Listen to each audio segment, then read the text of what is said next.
action. Mr. Radovojevich asked me to show you guys my terrarium. If you look down here, you'll see we have two spiders residing in the ceiling. P-side and starby, the port and starboard spiders, they stick to their own sides of the tank, and you can see starby over here is not happy that we took the lid off. Now if you come over, we have coconuts under which I put food for the critters. Here's a head of lettuce that I added a couple weeks ago, still largely untouched. And if we dig around, should be able to find some crawling critters.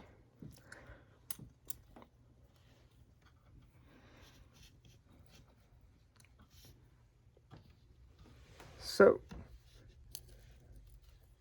let's see.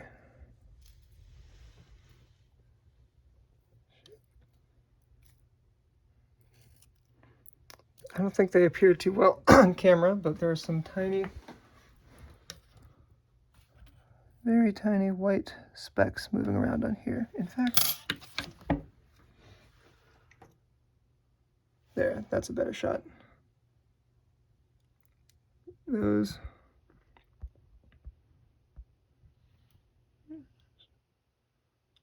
little guys are called springtails, and they are in the group of isopods, which is, they're basically roly-polies or pill bugs. And fun fact about them is that they're actually crustaceans, and they have gills that they use to breathe, which is why they like humidity and dark moisture. So the humidity in this tank is usually kept at around 80%. It fluctuates throughout the day. And now we're going to do some more digging and see if we can find some cockroaches and some roly-polies.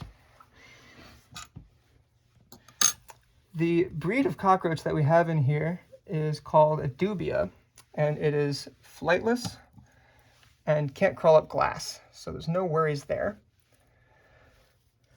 And they are rather elusive. Cockroaches are actually close relatives to termites, fun fact, and slightly farther relatives to mantises. Here I've got a couple, an adolescent roly-poly right there, pill bug. So I added a few of these a couple months ago, and they've just been breeding in here, enjoying the food that I leave. You'll notice it's not full size yet, but it'll get there eventually. Now the cockroaches that we're looking for don't look like normal cockroaches, actually. They are still fairly young, and they look more like more isopods and roly-polies. Oh, here's a great shot. Bunch of springtails in here. So the springtails, they eat a lot of the animals in here actually, but the springtails especially enjoy dead plant matter as well as mold and fungus. So they're a cleanup crew. They're my janitorial staff inside this terrarium. And underneath that coconut that I just lifted up to find them, they've been feasting on some moldy bread, which has been giving rise to its own fungus. The mold is the fungus. Now, if we look, I think we found an earthworm, perhaps? Moving in here. Let's see.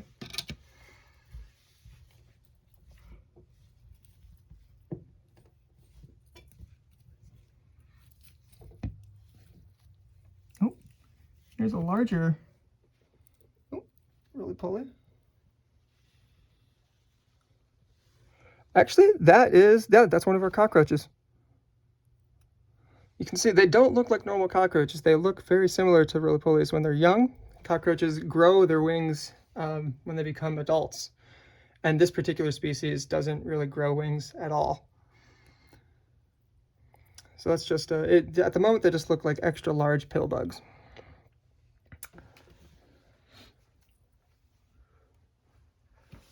cockroaches here just eat dead plant matter. They can eat a lot of things. I throw in here dead leaves and food scraps or dirty food that's gone bad. You can see right here we have a mango pit that I put in about a month ago, and it actually sprouted on the side here. We have a budding mango tree that isn't enjoying the climate so much, but it is still cool to see.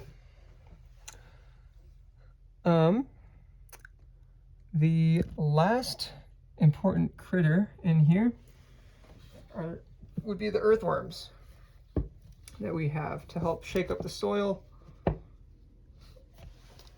And I've got a separate jar of those because it's more fun to look at. This is a mini terrarium. No plant life growing here, but it's still a cool little mini scape. I throw apple cores in there periodically to feed the worms. And you can see them all over the sides. They just eat dirt and eat leaves, and in the wild they'll eat roots a lot of the time. They hide underground unless it rains when they start to drown and come to the surface.